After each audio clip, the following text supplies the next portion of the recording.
Sir నమస్కారం sir. నమస్తే. Sir నిన్న కొమ్మినేని అరెస్ట్ అయిన తర్వాత ఒక వార్త వైరల్ అవుతుంది సార్. అదేంటంటే సాక్షిని మూసేయబోతున్నారు అని జెప్పేసి. అంటే ఇదంతా కూడా ఒక ప్లానింగ్ ప్రకారం జరుగుతుంది. సాక్షిని మూసేయడానికి కొమ్మినేని అరెస్ట్ చేయించారు. ఇంకా కృష్ణరాజు కోసం వెతుకుతున్నారు. ఈ మొత్తం ఒక ప్లాన్ ఏసింది కూడా సాక్షిని మూసేయడానికి. ఎందుకంటే జగన్మోహన్ రెడ్డి గారికున్న ఏకైక మీడియా ఏదైనా ఉందంటే అది సాక్షి ఒక్కటే అని జెప్పేసి. మరి నిజంగా ఆ వర్షనే వల్లనే ఇప్పుడు కొమ్మినేనిని అరెస్ట్ చేశారు. అదే ప్లాన్‌లో భాగంగానే ఇదంతా జరుగుతుందా సార్? మరి తొందరలో సాక్షి మూసేసే అవకాశం కనిపిస్తుందా సార్?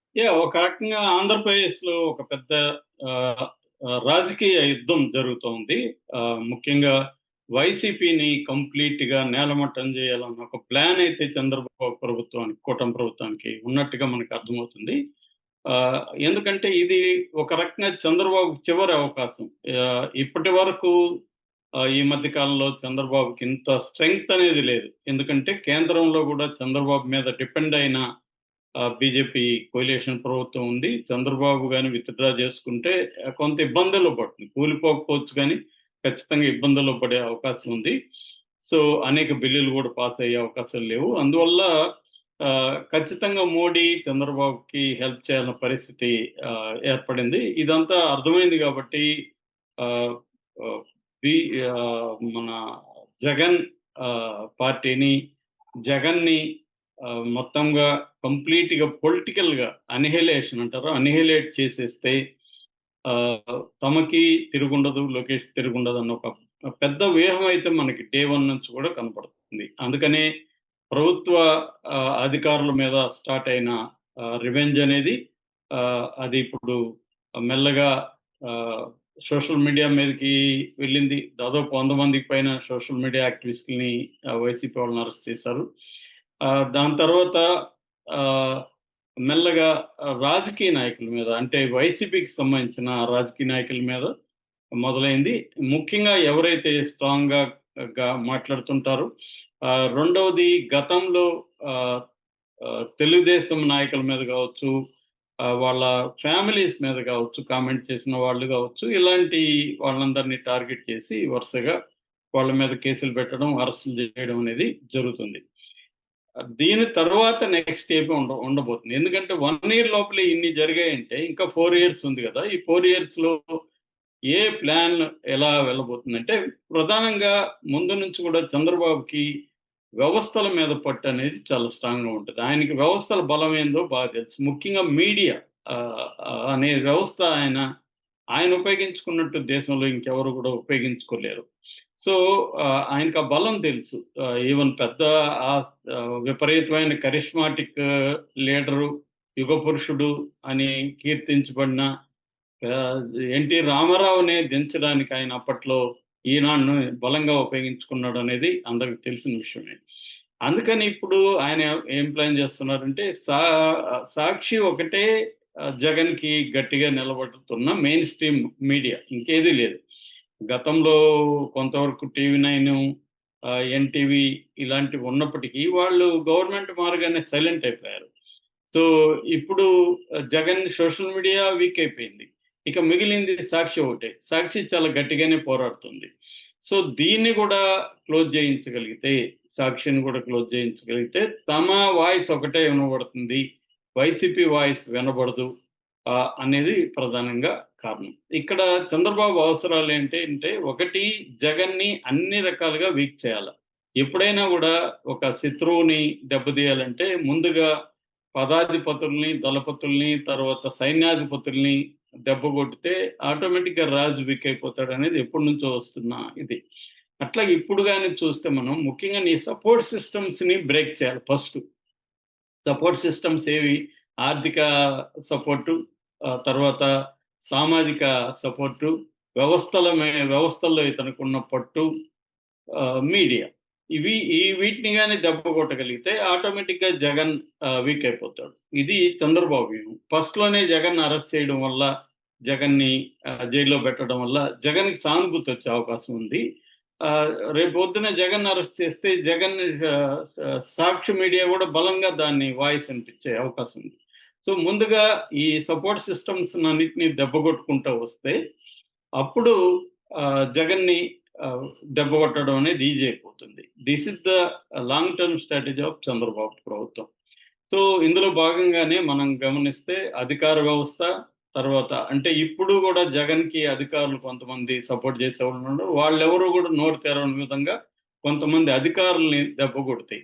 అంటే ఎప్పుడూ లేని విధంగా ఒక ఇంటెలిజెన్స్ వింగ్ ఆఫీసర్ సీతారామాంజనేయులు లాంటి వాళ్ళని ఎస్పీ స్థాయి వాళ్ళని అందరినీ కూడా అరెస్ట్ చేసి జైల్లో పెట్టగలిగారు. సో అట్లా చాలా మందికి ఇంకా డిఎస్పీ లాంటి వాళ్ళకి పోస్టింగ్లు ఇవ్వలేదు. సో ఇలాగా అధికార వ్యవస్థని ముందుగా బ్రేక్ చేయడం, తర్వాత సోషల్ మీడియా జగన్‌కి చాలా బలం ఎప్పటి నుంచో కూడా సోషల్ మీడియా. దాన్ని బ్రేక్ చేయడం. మూడవది రాజకీయ వ్యవస్థని బ్రేక్ చేయడం. ఫండింగ్ అనేది జగన్‌కి ఎక్కడెక్కడ ఉందో దాన్నంతా కూడా బ్రేక్ చేయడం. నెక్స్ట్ ఇప్పుడు మీడియా మెయిన్ స్ట్రీమ్ మీడియా జగన్‌కి ఒకటే ఉంది. ఇంకేది కూడా లేదు. ఆ మెయిన్ స్ట్రీమ్ మీడియాని బ్రేక్ చేయడం. ఈ వ్యూహంలో భాగంగా వస్తున్నట్టు కనపడుతుంది. ఇక మన కొమ్మినేని శ్రీనివాసరావు గురించి చెప్పుకోవాలంటే ఆయన సీనియర్ జర్నలిస్ట్ అందరికి తెలుసు. ఒకప్పుడు ఆయన చంద్రబాబు మనిషి. నిజానికి ఎన్టీఆర్‌ని పడదోసిన కాలంలో కూడా ఆయన చంద్రబాబుతో గట్టిగా ఉన్న వ్యక్తి. చంద్రబాబు సామాజిక వర్గం కూడా. అయితే వాళ్ళిద్దరి మధ్య మెల్లగా గొడవలు స్టార్ట్ అవ్వడం 9, 10 ఏళ్లకు ముందు ఎన్టీవీలో ఉన్నప్పుడు ఆయన్ని ఎన్టీవీ నుంచి తీయించేశారు. దాంతో జగన్ తన శత్రువుకి ఆహ్, శత్రువు మిత్రుడు అన్నట్టుగా జగన్ ఏం చేశాడంటే తను తీసుకున్నాడు. ఎప్పుడైతే జగన్ తను ఆదరించి తనకు బ్రహ్మాండమైన సాలరీ ప్యాకేజ్ ఇచ్చి గౌరవం ఇచ్చి పెట్టుకున్నాడు. ఆయనకి కూడా ఆల్రెడీ చంద్రబాబు మీద కోపం ఉంది. జగన్ ఆదరించాడు కాబట్టి సహజంగా లాయల్టీ ఉంటది కాబట్టి జగన్ వైపు ఉన్నాడు. నిజానికి ఎంతో కొంత చంద్రబాబుతో ఉన్నా కూడా కొమ్మినేనికి ఎంతో కొంత విశ్వసనీయత అనేది ఉండేది ఒకప్పుడు. కానీ ఎప్పుడైతే సాక్షి దీంట్లో చేరారో ఈ విశ్వసనీయత అనేది పోయింది. క్లియర్‌గా ఆయన ఒక వైసీపీ మనిషిగా మారిపోయాడు జర్నలిస్టు.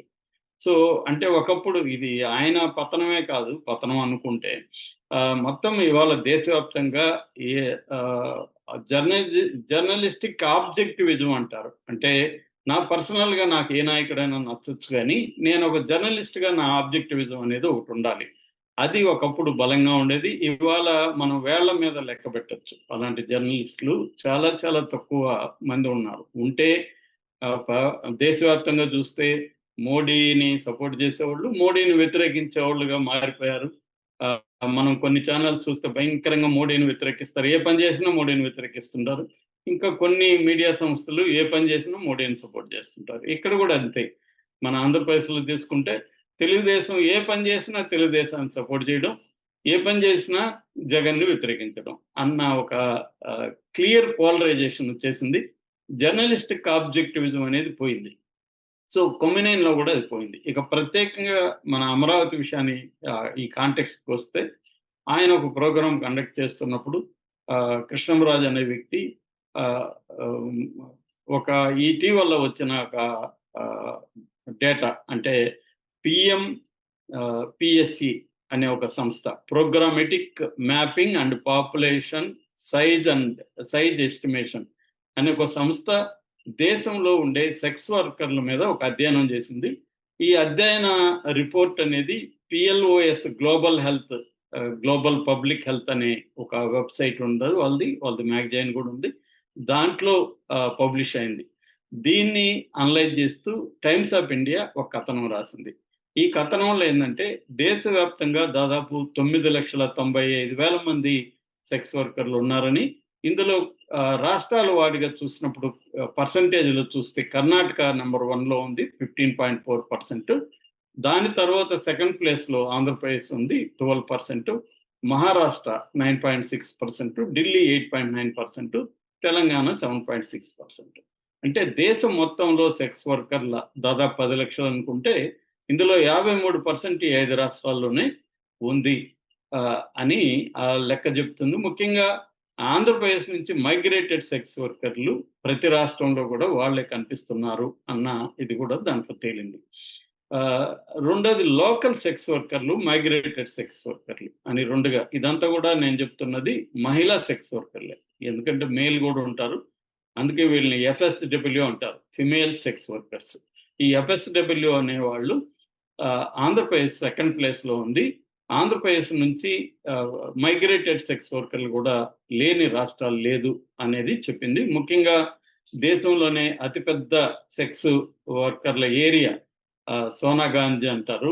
మన కలకట్టాలో ఉంది, కామాటపుర బాంబే ఉంది, బుధవార్పేట్ పూణేలో ఉంది, మీర్గంజ్ అలహాబాద్లో ఉంది, పహార్గంజ్ ఢిల్లీలో ఉంది. వీటిలో కూడా ఎక్కువ ఆంధ్రప్రదేశ్ వాళ్ళు ఉన్నారు అన్న ఒక రిపోర్ట్ అయితే బయటకు వచ్చింది. ఇదేదో చంద్రబాబు ప్రభుత్వం ఏర్పడినాక జరిగిన పరిణామం కాదు. ఇది ఎప్పటి నుంచో అదే పరిస్థితిలో ఉంది. మనకి 2022లో విముక్తి అనే ఒక ఎన్జిఓ అప్పట్లో minister of health and family welfare department సర్వేని వాళ్ళతో కలిసి చేసినప్పుడు కూడా విముక్తి ఎన్జిఓ కూడా 2022లో కూడా ఇదే విషయాన్ని చెప్పింది అప్పుడు. కాబట్టి ఇవాళ చంద్రబాబు వల్లనో లేకపోతే అమరావతి నగరంలోనో సెక్స్ వర్కర్లు ఎక్కువ ఉన్నట్టు కాదు. ఆంధ్రప్రదేశ్ రాష్ట్రంలో సెకండ్ ప్లేస్లో ఉంది. నిజానికి కర్ణాటక ఫస్ట్ ప్లేస్. ఇది డేటా. దీన్ని విశ్లేషించడం, అనలైజ్ చేయడం మంచిదే, తప్పు లేదు. ఎందుకంటే అసలు ఈ సంస్థ ఎందుకు సర్వే చేసిందంటే పబ్లిక్ హెల్త్ పరంగా ఈ సెక్స్ వర్కర్లకి ఎయిడ్స్ ఎక్కువ వస్తుంది, మిగతా సెక్సువలీ ట్రాన్స్మిటెడ్ డిసీజెస్ ఎక్కువ వస్తుంది. దీని మీద గవర్నమెంట్ కానీ కమ్యూనిటీలు కానీ ఎలాంటి చర్యలు తీసుకోవాలనే దానికోసం చేసిన ఇది అన్నమాట. ఎందుకంటే ఇండియా ఎయిడ్స్లో 3వ ప్లేస్లో ఉంది ఇప్పటికి కూడా. సో దానికోసం చేస్తే దాన్ని అనలైజ్ చేయడం మంచిది. కానీ దాన్ని వీళ్ళు ఏం చేశారంటే ఎక్స్ట్రీమ్గా కృష్ణరాజు అమరావతి అని దేవతల రాజధాని అంటారు, దేవతల రాజధాని కాదు వేశ్యల రాజధాని అని ఒక దుర్మార్గమైన కామెంట్ ఆయన చేశాడు. చేసినప్పుడు యాంకర్ది మామూలుగా అయితే ఇప్పుడు నేను కామెంట్లు చేసిన దానికి నిన్ను అరెస్ట్ చేస్తే ఎలా ఉంటుంది? కాకపోతే ఏంటంటే యాంకర్ నువ్వంటే నాకంటే చిన్న పిల్లవాడే కాబట్టి నువ్వు నన్ను ఖండించడానికి భయపడి గమ్మున ఉండొచ్చు. కానీ ఆయన అట్లా కాదు, ఒక సీనియర్ జర్నలిస్టు. ఆయన గతంలో కూడా ఇలాంటి వాటిని గట్టిగా ఖండించిన సందర్భాలు ఉన్నాయి. ఈ మధ్య లక్ష్మీ పార్వతి విషయంలో కూడా ఆ వీడియో కూడా బయటకు వచ్చింది. ఆయన ఖండించి ఉండొచ్చు గట్టిగా. అరే అట్లా ఎట్లా అంటావు, అది రాంగు. అమరావతిలో స్త్రీలు ఉన్న వాళ్ళందరూ కాదు కదా, ప్రతి నగరంలో ఉంటారు, అమరావతిలోనే కాదు. అలా నువ్వు పిలవడం తప్పు, నేను ఒప్పుకొని దీన్ని వెనక్కి తీసుకో, లేకపోతే నువ్వు గెట్అవుట్ అని చెప్పుండాలి ఆయన. అది చెప్పలేదు. చెప్పకుండా ఒక వ్యంగ్యంగా మీరు అలాగంటే మిమ్మల్ని ట్రోల్ చేస్తారు, ఇలా ఆయన ఒక రకంగా సపోర్ట్ చేస్తున్నట్టే మాట్లాడాడు. సో అది ఖచ్చితంగా నేరం కిందకి వస్తుంది. చట్టప్రకారమైన జర్నలిస్టిక్ నీతి ప్రకారమైన వస్తుంది. రెండోది కాంటెక్స్ట్ ఇంపార్టెంట్. ఇవాళ మామూలుగా వేరే కాంటెక్స్ట్లో వేరే నగరాన్ని అని ఉంటే ఇంత గొడవ జరగకపోయేది. ఎందుకంటే అమరావతి అంటేనే జగన్ వ్యతిరేకిస్తాడు అన్న ఒక నేపథ్యం ఉంది. తెలుగుదేశం వైసీపీ మధ్య ఒక రైవలరీ ఉంది, అరెస్టులు జరుగుతున్నాయి. ఇదేది కూడా ఆయన పరిగణలోకి తీసుకోకుండా బిహేవ్ చేయడం అయితే రాంగు. సో ఆ కాంటెక్స్లో ఆయన అరెస్ట్ చేశారు. దీని తర్వాత ఒక ప్లాన్డ్గా తెలుగుదేశం కూటమి సాక్షి ఆఫీసుల మీద దాడి మొదలుపెట్టింది. ఇప్పుడు సాక్షిని కంప్లీట్గా ఈ కారణం చెప్పి బ్యాన్ చేసి ప్రసారాలను ఆపేయాలన్న ఒక ప్లాన్ అయితే ఉందని చెప్తున్నారు. దీన్ని జగన్ కానీ లేకపోతే వైసీపీ ఎలా ఎదుర్కొంటుంది? ఎందుకంటే ఇది బ్యాటిల్లో నీతి అనేది ఏముండదు. కొన్ని యుద్ధ నీతి అనేది కూడా ఉంటుంది, కానీ ఆ నీతిని ఇప్పుడు ఇవాళ ఎవడు ఫాలో కావట్లేదు. ఇండియాలోనే కాదు, ప్రపంచవ్యాప్తంగా ఎవడు యుద్ధ నీతిని ఫాలో కావట్లేదు.